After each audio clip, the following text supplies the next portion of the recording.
বিসমিল্লাহির রহমানির রহিম। আসসালামু আলাইকুম viewers, couple adventure and cooking YouTube channel থেকে আপনাদের স্বাগত। যারা নতুন ভিউয়ার্স তারা আমার চ্যানেলটিকে সাবস্ক্রাইব করবেন, আর যারা সাবস্ক্রাইব করেছেন তাদেরকে অনেক অনেক ধন্যবাদ। আমার ভিডিওটা ভালো লাগলে একটা লাইক দিবেন, কমেন্টস করবেন, আর পাশে থাকা বেল আইকনটা চাপতে ভুলবেন না। বন্ধুরা, আমি আজকে আপনাদেরকে পরোটা বানিয়ে দেখাবো, কিভাবে পরোটাটা সংরক্ষণ করে রাখা যায় 1 মাস ধরে, সেটাও দেখাবো। এবং এটা একদম হোটেল স্টাইলের পরোটা।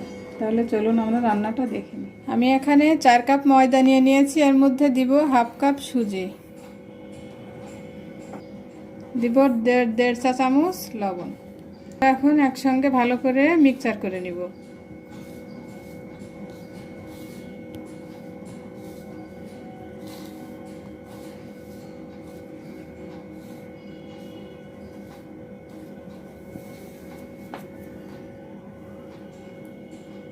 এখন দিব একটা ডিম।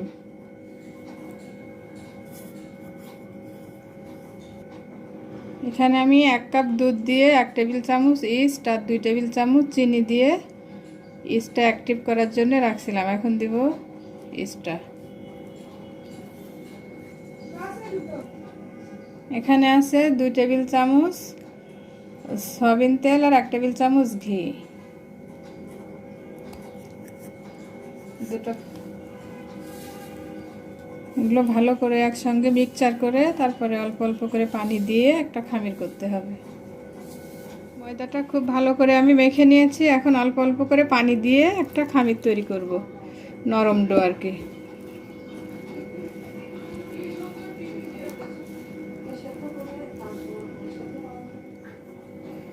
আমার আটাটা মাখা হয়ে গিয়েছে। ঠিক এভাবে একটু নরম করে মেখে 1 ঘন্টার জন্য আমি ঢেকে রাখবো।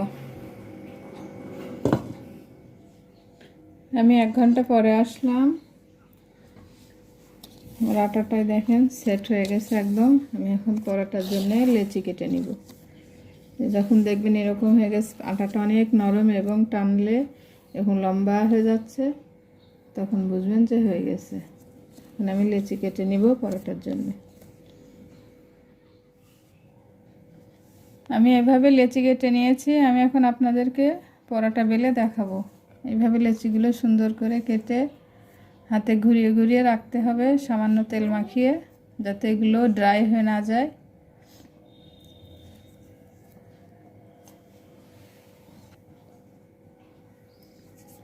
সামান্য একটু গুঁড়া দিয়ে পরোটাটা বেলে নিব।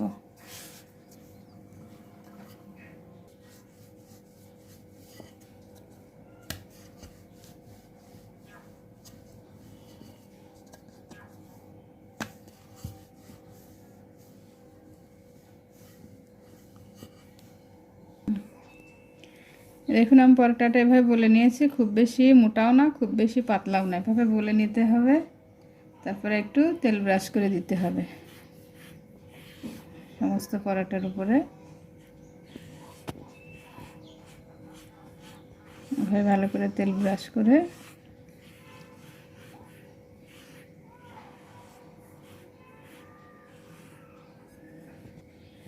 এখন ময়দা ছিটিয়ে দিব অল্প অল্প করে, খুব বেশি পরিমাণে দেওয়া যাবে না।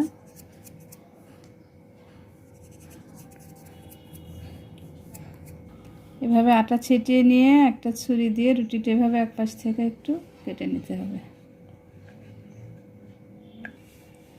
কেটে নিয়ে এক পাশ থেকে এভাবে মোড়াতে হবে, রোল করতে হবে।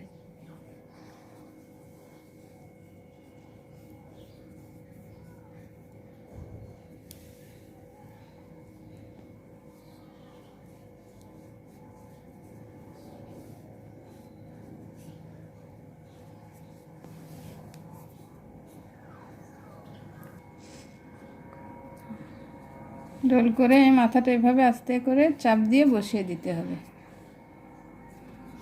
যে ভিতরে একটা ডিজাইন এসেছে, একটা লেয়ার মতো হবে, পরোটাটা দেখতে সুন্দর লাগবে। এভাবে আমি সবগুলো করে নিব। আমি আরেকটা ডিজাইন দেখাচ্ছি বন্ধুরা, লেয়ার করার।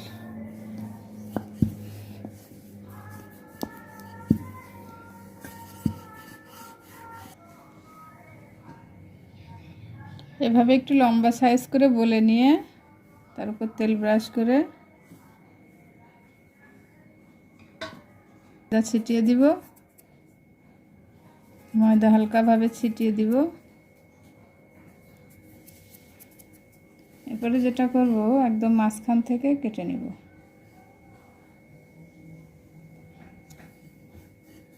কেটে এই পাশটা উঠিয়ে নিব, নিয়ে এ পাশে বসিয়ে দিব, দিয়ে আস্তে আস্তে এভাবে জড়াতে থাকবো, রোল করতে থাকবো।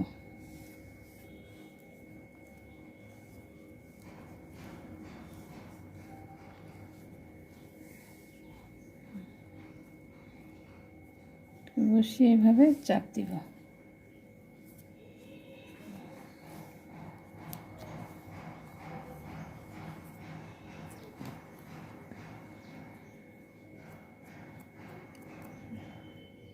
হয়ে গেল আরেকটা ডিজাইন।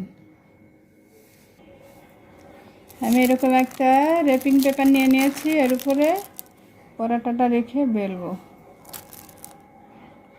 পাশটা খুব ভালো করে তেল মাখিয়ে দিব, উল্টে নিয়ে এপাশে আবার তেল দিব। এটা না বেলে হাত দিয়ে এভাবে চেপে চেপেও করা যাবে।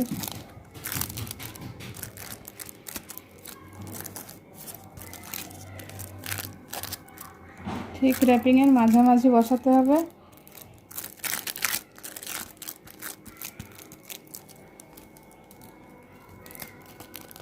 এভাবে আরেকটা র্যাপিং দিয়ে আমি ঢেকে দিব। এভাবে হাত দিয়ে চাপলেই পরোটাটা বড় হয়ে যাবে, না হলে একটু বেলে দিলেও হয়ে যাবে।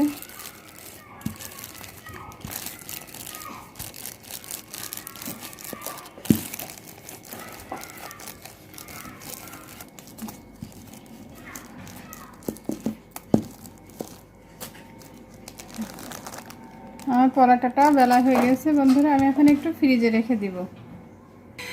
এই পরোটাটা আমি এখন ভেজে দেখাবো।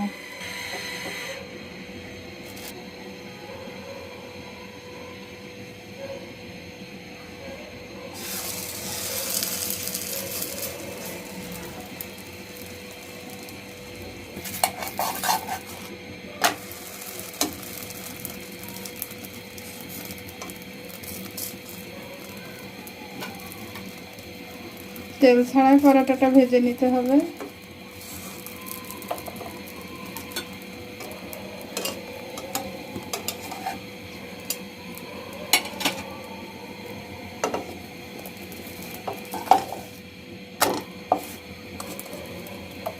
এখন সামান্য একটু তেল দিয়ে দিব, খুব বেশি তেল দেওয়া লাগবে না।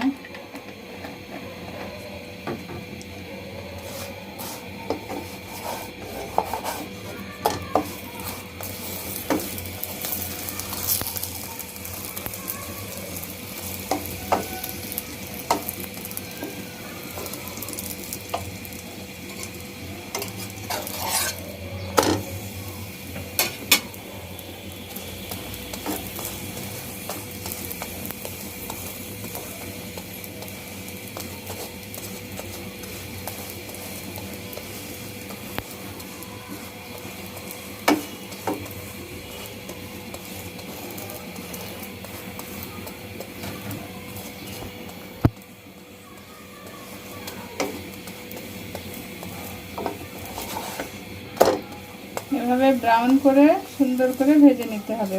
পরোটাটা অনেক সুন্দর ফুলেছে বন্ধুরা, দেখতে পাচ্ছেন কিনা।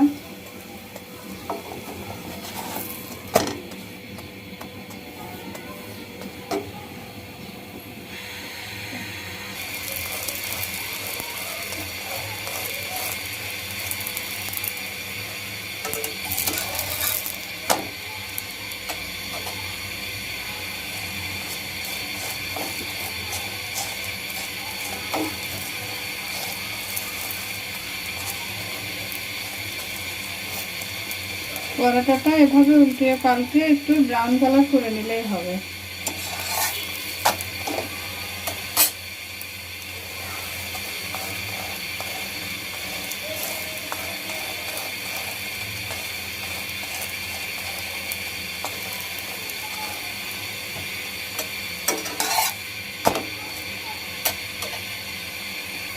পরোটাটা ভাজা হয়ে গিয়েছে, আমি এখন এটাকে উঠিয়ে ফেলবো। বন্ধুরা, আমার পরোটাগুলো ভাজা হয়ে গিয়েছে, আমি পরিবেশন করে দিয়েছি। দেখুন পরোটাগুলো কত সুন্দর সফট হয়েছে, অনেক সময় ধরে এগুলো সফট থাকে। তো আমি আপনাদের দেখাচ্ছি একটু ছিঁড়ে, কত নরম এবং ভিতরেও এই দেখেন লেয়ার তৈরি হয়েছে অনেক সুন্দর। এই যে, আর এখানে আমি এই যে তৈরি করেছি ফ্রোজেন পরোটা, এভাবে ফ্রিজে রেখে জমিয়ে এভাবে একটা প্যাকেটে করে রেখে দিলে অথবা একটা বক্সে করে রেখে দিলে 1 মাস 2 মাসও খেতে পারবেন। বন্ধুরা, এরকম মজার মজার রেসিপি পেতে আমার চ্যানেলটিকে সাবস্ক্রাইব করবেন, আমার পাশে থাকবেন। আমার রেসিপিটা কেমন লাগলো আমাকে কমেন্টস করে জানাবেন, আমার রেসিপিটা শেয়ার করবেন। তাহলে আজ এ পর্যন্তই, সবাই ভালো থাকবেন, আমার জন্য দোয়া করবেন। আল্লাহ হাফেজ।